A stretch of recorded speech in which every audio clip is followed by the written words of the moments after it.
Assalamualaikum warahmatullahi wabarakatuh. Pemirsa, jumpa lagi bersama saya Susan di program Berbagi Kisah. Kali ini kita akan menampilkan atau menayangkan cerita di balik senyum dan harapan, yaitu kisah perjuangan Yayasan Anak Berkebutuhan Khusus. Pemirsa, kita sudah menghadirkan narasumber, yaitu Bapak Slamet Purwanto. Beliau adalah pemilik Yayasan Taman Mutiara Indonesia. Dan kita akan langsung berkenalan pada segmen pertama, yaitu pengenalan yayasan. Sebelumnya kita akan menyapa dulu Bapak Slamet yang sudah hadir bersama kita.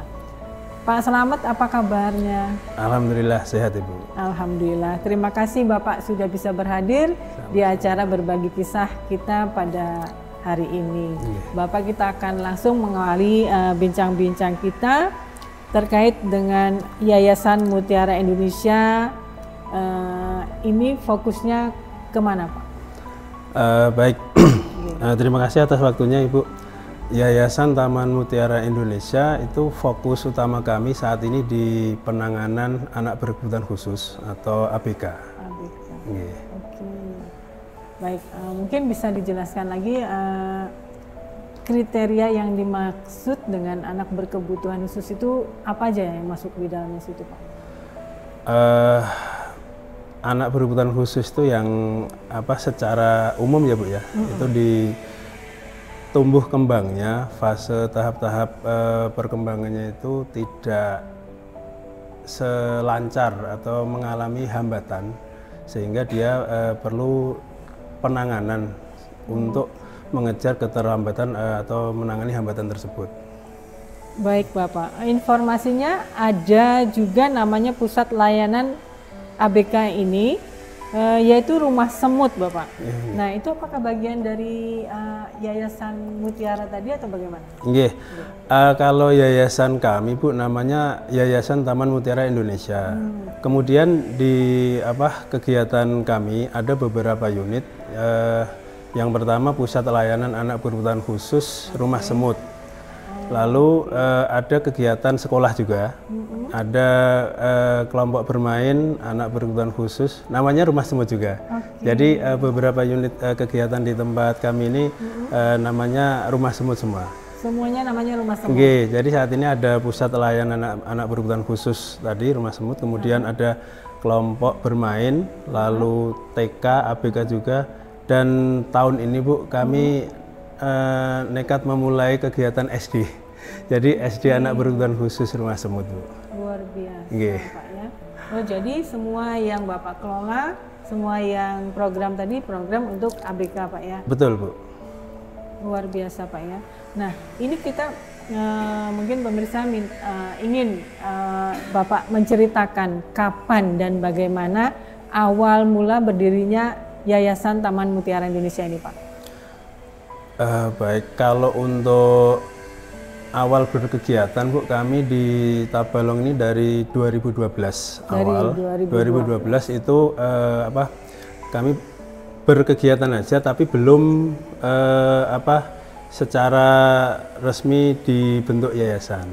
Kemudian baru kita legalkan ke notaris badan hukumnya itu di 2014. Setelah kegiatan dari 2012 itu, di 2014 kami legalkan kegiatan kami dan membentuk yayasan tadi Bu, Taman Mutiara Indonesia. Jadi sudah berbadan hukum Pak ya, jadi bisa mempunyai kegiatan yang menyesuaikan dengan pemerintah mungkin ya? Betul. Baik Bapak. Nah sekarang kita ingin tahu motivasinya Pak, Bapak mendirikan yayasan ini. Berdasarkan dari pengalaman kah atau apa? Lingkungan? Yang pertama itu Bu, karena seringnya saya terlibat dalam penanganan anak berkebutuhan khusus itu. Karena sebenarnya yang punya background keilmuan tentang penanganan ABK itu istri saya. Lalu seringnya ikut terlibat dalam penanganan itu. Kemudian setelah melihat dan interaksi dengan mereka itu ada dorongan gitu loh untuk apa yang kamu bisa kontribusikan gitu.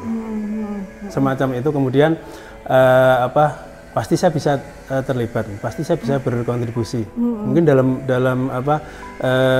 sisi lain, tidak di penanganan secara langsung. Itu yang pertama. Kemudian yang kedua, Bu, saat itu ABK yang di Tabalong itu untuk mendapatkan penanganan itu harus menempuh jarak yang jauh, Bu. Paling dekat di Banjarmasin.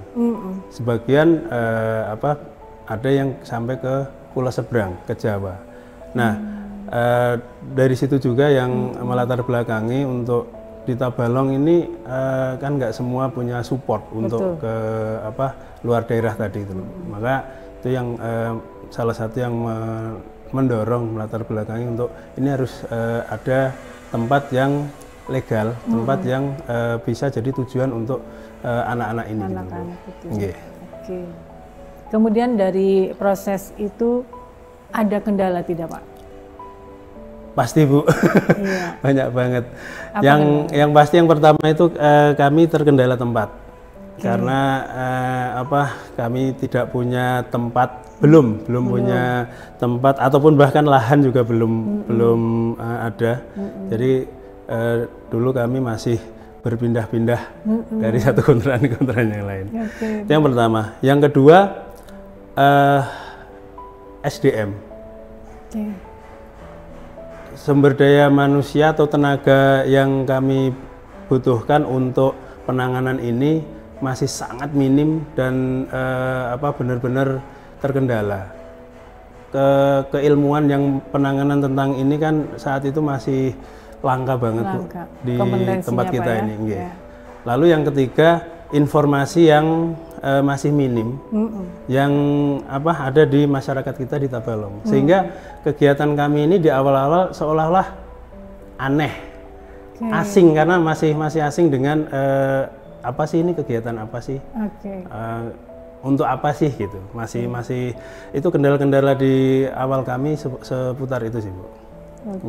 Nah sekarang respon masyarakat, Pak, setelah yayasan Bapak itu mulai aktif. Alhamdulillah, Bu, setelah sekian lama beraktivitas dan tadi sempat yang pindah-pindah tempat tadi juga, Ibu ya. Reaksi awal di lingkungan tempat kami berkegiatan sama pada kayak umumnya kegiatan baru, Bu. Mereka bingung. Awalnya bingung, kemudian sampai mendatangi, karena kan kegiatan kami yang di awal saat itu terapi, yang kami tangani pas beberapa anak-anak dengan gangguan autisme yang lagi tantrum, kemudian di situ pasti ada aktivitas yang teriak-teriak, nangis kenceng, dan itu pasti terdengar di sekitar tempat kami. Nah, tidak jarang dan hampir di setiap tempat baru kami beraktivitas itu ada yang datang, Bu. Ini kenapa anaknya? Ada apa? Diapain? Jadi karena seolah-olah tangis yang terdengar itu kayak anak-anak yang jeritan, kesakitan gitu. Kesakitan tuh. Padahal enggak, kita enggak ngapa-ngapain. Maksudnya enggak secara fisik kita sakiti itu tidak. Tapi dengan metode penanganan yang memang sudah ada dasarnya. Ada, iya. Lalu berjalannya waktu, setelah kita jelaskan, kemudian tetangga juga banyak yang melihat secara langsung, oh kegiatannya seperti ini. Alhamdulillah sampai saat ini sambutannya baik dan mereka mendukung kegiatan kami. Walaupun sesekali, terutama yang di dekat kami, Bu ya, kanan kiri depan itu sesekali pas ada anak baru, pas lagi tantrum, tapi mereka sudah hafal. Sudah hafal. Baik. Ya mungkin pemirsa ingin tahu sedikit informasi tentang mungkin istri Bapak tadi yang menangani langsung, bisa diberikan informasi. Siap. Kalau yang menjadi pokok awal terjun langsung secara teknis penanganan ABK ini namanya Ibu Evi Luki Kustanti. Bu Saat Evi. ini aktivitasnya di RSUD Badarudin. Bapak. Instalasi rehab medik. Bagian terapis okupasi, Bu. Jadi itu juga yang mungkin memotivasi Bapak untuk ikut andil di dalam situ, Pak ya? Betul. Siap Bapak. Baik pemirsa, setiap anak memiliki keunikan dan potensi yang luar biasa. Tak peduli apapun kebutuhannya. Anak yang berkebutuhan khusus bukan tentang keterbatasan, tapi tentang kemampuan yang berbeda. Pemirsa, jangan kemana-mana, kita akan lanjut ke segmen kedua.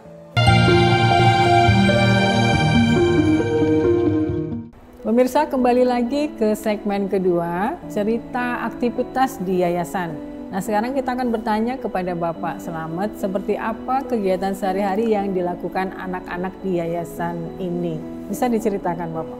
Baik, kegiatan sehari-hari di tempat kami Bu, yang pertama ada tadi terapi. Kemudian ada sekolahnya juga, yang tadi seperti tadi sekolah yang ada di tempat kami itu masih di level kelompok bermain, TK, dan ini mengawali yang SD Bu. Jadi untuk aktivitasnya sama seperti anak-anak pada umumnya di sekolah Pak ya? Atau ada yang berbeda? Sekolah ya, tapi mungkin lebih ke aktivitasnya. Karena di kami ini ABK ya Bu ya. Iya. Jadi kurikulumnya juga menyesuaikan untuk keperluan di tempat kami. Kemudian di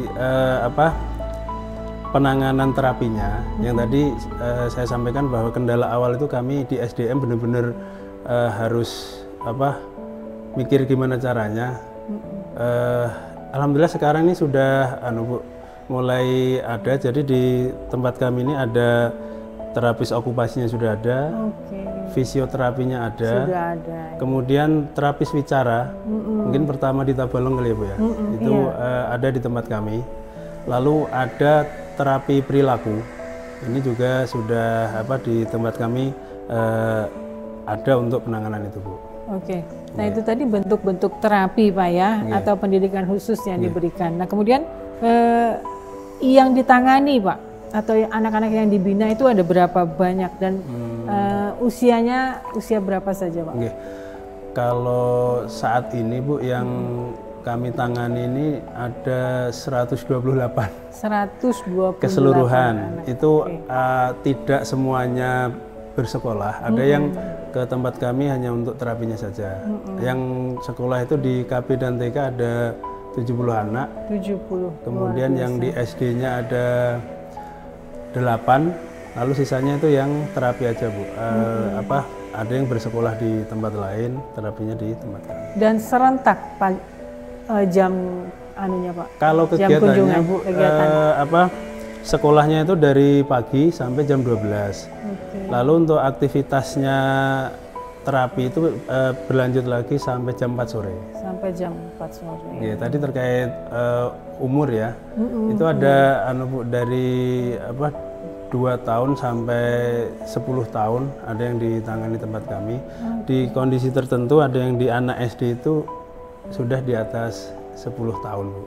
Karena memang di tempat kami kita tidak bisa menstandarkannya itu dari usia, tapi ke tingkat perkembangan yang saat ini ada, gitu Bu. Betul Pak ya. Jadi memang secara usia tidak bisa dilihat untuk ringnya Pak ya. Nanti ada observasi di situ untuk mengetahui Bu anak ini level perkembangannya di usia berapa. Karena karena ada hambatan tadi ya Bu ya, secara umur berjalan terus, mungkin umurnya sudah 5 tapi level perkembangannya masih di usia 3. Semacam itu. Iya, baik Bapak. Kemudian di yayasan Bapak ada berapa jenis klasifikasi anak yang berkebutuhan khusus? Mungkin tadi ada sedikit disinggung Pak ya, terkait dengan terapinya ya. Sebagian besar gangguan pada ABK itu ada di tempat kami Bu. Dari yang autisme, Down syndrome, cerebral palsy, lalu ADHD, ADD, BDD, ada yang speech delay. Nah, ini mungkin yang paling banyak saat ini yang speech delay ini. Speech delay. Itu yang sebagian besar ada di tempat kami. Nah itu mungkin secara usia juga beragam ya Pak? Beragam, dari yang usia 2 tahun, 3 tahun, sampai ya tadi Bu, sampai ada yang di atas 10. Nah, kalau menurut Bapak untuk kasus speech delay tadi, perkembangannya itu bagaimana Pak? Mungkin ada misalnya satu anak mungkin sekitar 2-3 tahun untuk mencapai targetnya gitu Bu ya. Ini banyak faktor Bu. Yang pasti pertama kondisi awal masing-masing anak beda. Yang kedua kita punya target capaian seberapa, itu juga tidak selalu berjalan lancar ketika semua lini tidak sinergi. Nah, terutama di sini yang peran besarnya itu di lingkungan keluarga itu pasti, karena waktunya lebih banyak di keluarga.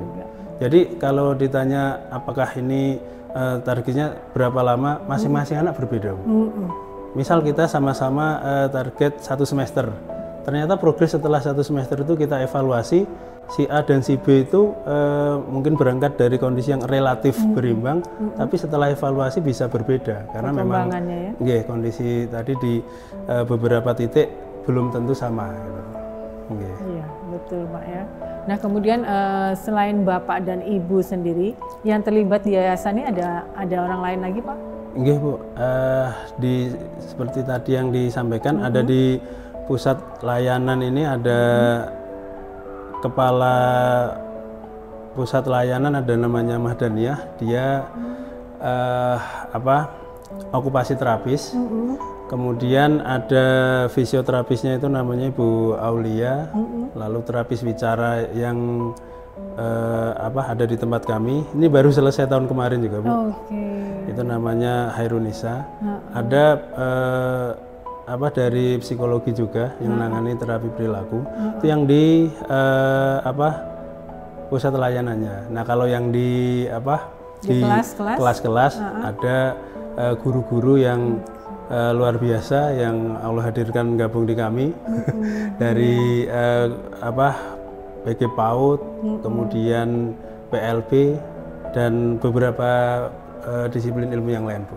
Dan sudah terstandarisasi dengan kondisi dengan tempat yang memang di tempat kami berbeda Bu. Iya, yang berbeda gitu, mungkin.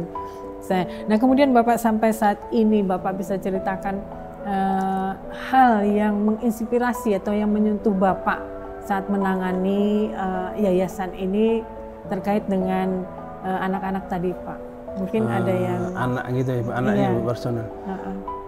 Sebenarnya banyak banget Bu yang karena setiap anak itu prosesnya selalu unik-unik dan punya cerita sendiri. Mungkin salah satunya ini ada namanya Alfat.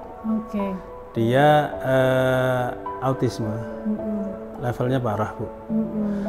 Usia berapa Bapak? Kalau sekarang kisaran di 9 atau 10 mungkin ya Bu. Tapi dulu pas masuk itu masih di bawah 6.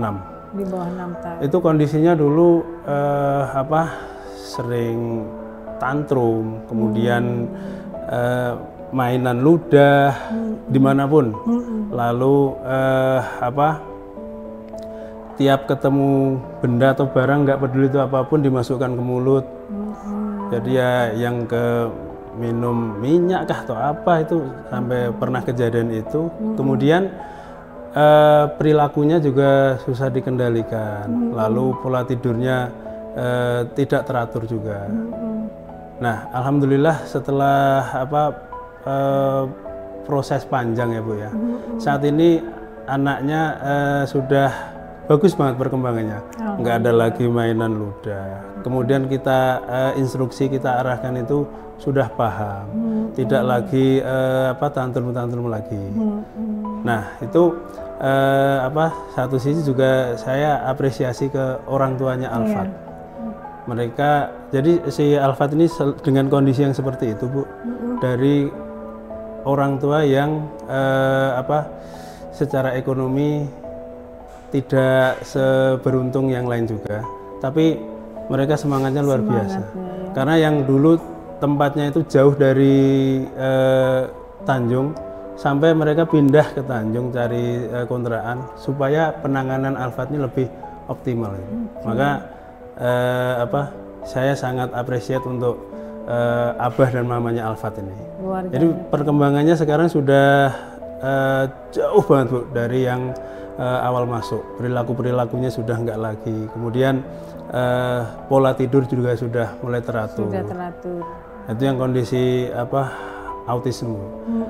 Ada lagi satu mungkin Bu yang dia ini datang namanya Albi kalau nggak salah itu. Oke.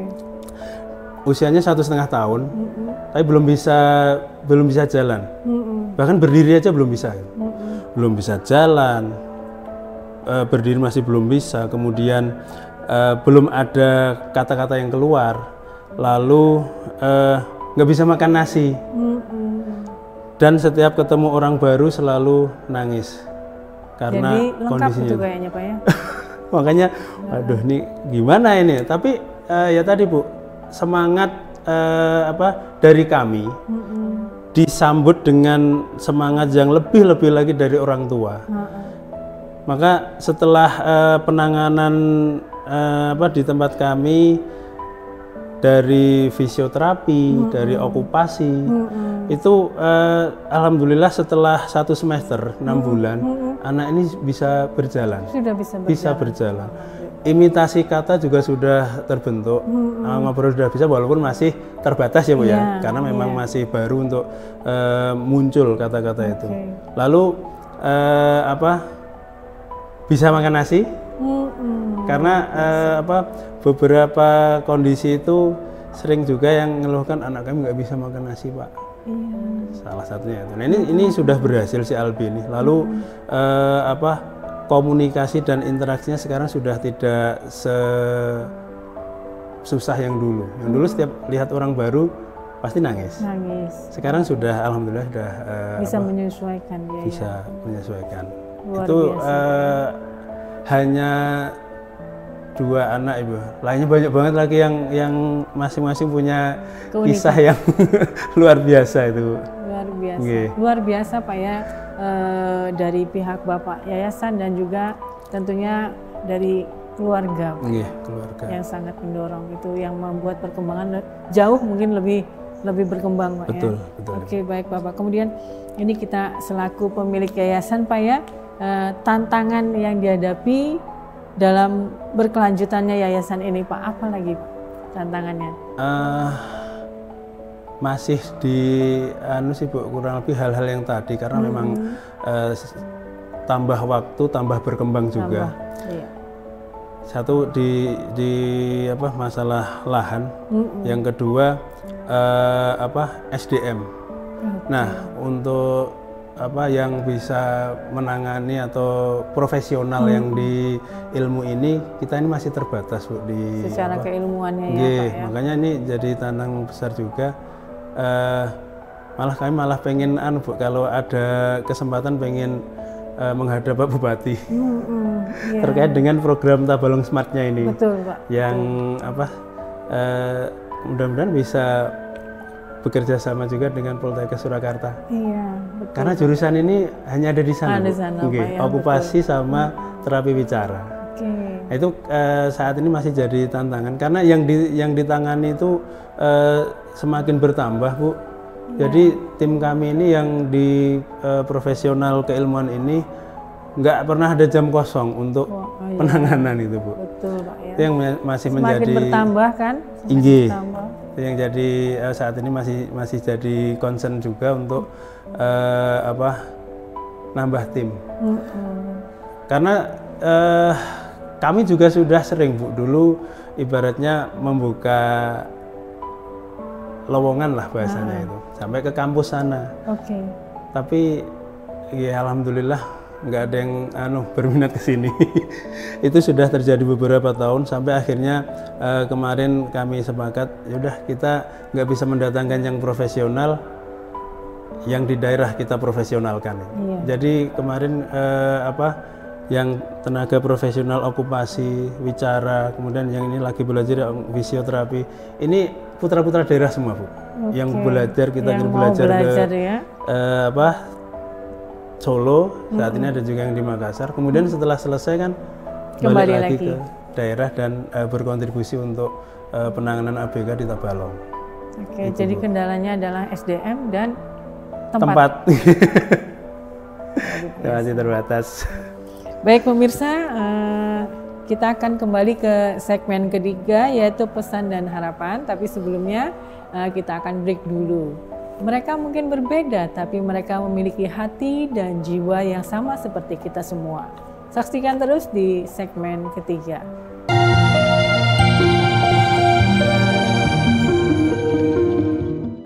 Pemirsa, kita kembali ke segmen 3 dan masih bersama dengan Pak Slamet Purwanto. Di segmen ketiga kita akan mendengarkan pesan dan harapan dari beliau. Nah, Bapak, menurut Pak Slamet, apa yang masih menjadi PR besar yang kita sebagai masyarakat terhadap anak berkebutuhan khusus selain yang tadi adalah SDM tentunya dan juga tempat. Ada lagi kah, Pak? Ini Bu mungkin semoga kita di Tabalong ini lebih terbuka lagi untuk menghadapi anak berkebutuhan khusus. Kalau mungkin ada di lingkungan kita atau di keluarga kita atau bahkan anak kita, sudah saatnya untuk terbuka dan segera cari informasi dan tempat untuk penanganannya. Karena makin cepat ditangani, insya Allah makin tinggi capaian yang bisa kita kejar untuk keterlambatan atau hambatan yang dialami ABK di sekitar kita ini. Proses menuju kesembuhan, Pak ya? Bisa tidak disembuhkan itu? Kalau di ABK itu kan bukan penyakit ya Bu, itu gangguan. Mungkin lebih tepatnya itu berkurang gangguannya. Berkurang? Sehingga dalam menjalani aktivitas hari-hari yang tadinya ada banyak gangguan, nah gangguan-gangguan ini yang kita kurangi sehingga bisa optimal dalam kehidupan di ABK ini khususnya untuk dirinya sendiri, Pak. Betul, kemandiriannya. Oke, nah sekarang apa yang ingin Bapak sampaikan kepada para orang tua yang memiliki anak berkebutuhan khusus yang Bapak sebutkan tadi, contohnya ada keterbukaan transparan tentang kondisi anaknya sendiri. Selain itu apa, Pak? Baik, untuk yang Bapak Ibu, ayah bunda, abah mama yang Allah pilih untuk mendidik dan merawat anak berkebutuhan khusus, pertama saya ucapkan pian-pian harus semangat. Jangan menyerah. Allah menentukan pian-pian untuk merawat dan mendidik mereka. Tentu sudah Allah tetapkan juga pian-pian mampu menghadapi dan melewatinya. Yang kedua, jangan lagi menganggap atau melihat ini sebagai sesuatu yang negatif. Ayo kita semangat. Pian tidak sendirian. Sekarang sudah ada komunitasnya, ada tempatnya untuk konsultasi. Maka ayo perbanyak komunikasi dan konsultasi terkait dengan tumbuh kembang anak-anak pian. Jangan nanti-nanti, karena anak umurnya makin tambah terus. Maka ketika kita bisa menanganinya sedini mungkin, Bu, insya Allah perkembangan yang terhambat tadi bisa lebih optimal. Gitu, Bu. Baik, Bapak. Kemudian harapan besar yayasan ini untuk masa depan anak-anak yang dibina, Pak, apa kira-kira? Harapannya, Bu, ini masih buat kami masih mimpi ya. Suatu saat wadah untuk kegiatan mereka belajar dan menemukan potensi itu tidak hanya sampai level anak-anak, tapi bisa sampai remaja maupun dewasa. Jadi semoga suatu saat bisa terwujud adanya sekolah, baik itu SD, SMP, SMK. Lalu diakhiri dengan adanya tempat untuk mereka bisa menemukan dan mengembangkan minat dan bakat yang ada di diri mereka. Itu masih jadi harapan dan mimpi jauh kami, Bu. Semoga di Tabalong bisa terwujud itu. Bisa. Amin. Amin. Saya doakan semoga cepat terrealisasinya, amin, Pak. Ya Allah. Gitu. Dan ini satu pertanyaan lagi, Pak, dalam satu kalimat. Bagaimana Bapak menggambarkan makna senyum dan harapan dari anak-anak tersebut, Pak? Anak berkebutuhan khusus memang punya hambatan dan gangguannya masing-masing, tapi mereka juga punya hak untuk tersenyum, Ibu. Dan juga punya hak untuk menggapai harapan dan masa depannya. Karena buat kami anak berkebutuhan khusus mereka memang beda, Bu, tapi bukan untuk dibeda-bedakan. Betul. Itu aja, Bu. Baik, Bapak. Sangat terharu saya, Pak, dan saya berharap juga terus yayasan Bapak berkembang. Amin. Kemudian SDM banyak yang masuk ke dalam yayasan Bapak untuk andil mencegah ataupun mungkin ya Pak ya, sebelum terjadi mungkin betul, edukasi cara pencegahan sekiranya tidak ya mungkin tadi takdir adalah yang di atas yang menentukan, Pak ya. Tapi ada kita sisi-sisi lain yang memang bisa kita antisipasi, betul, tindakan preventif gitu. Betul, Bapak. Nah, terima kasih Bapak atas sudah kehadiran sini, edukasi, semangat dan motivasi untuk pemirsa di Tabalong ini. Semoga tadi Bapak sampaikan bahwa dengan dukungan dan cinta anak berkebutuhan khusus dapat tumbuh dan berkembang dengan cara yang luar biasa seperti yang diharapkan. Ya, terima kasih Bapak sebelumnya sudah dari sini ya. Pemirsa, keberagaman adalah kekuatan dan inklusi adalah kunci untuk menciptakan masyarakat yang lebih baik. Semoga kalimat-kalimat bijak ini dapat menginspirasi dan meningkatkan kesadaran tentang pentingnya dukungan dan inklusi bagi anak berkebutuhan khusus. Terima kasih juga kepada Bapak yang sudah menghadirkan Yayasan Mutiara Indonesia ini khususnya untuk masyarakat Tabalong, Pak ya, dan juga untuk masyarakat di luar dari Tabalong. Semoga sukses terus dan harapannya akan cepat tercapai. Amin. Terima kasih, Ibu. Ya, pemirsa, terima kasih dulu atas kebersamaannya. Saya Susan mengucapkan wassalamualaikum warahmatullahi wabarakatuh.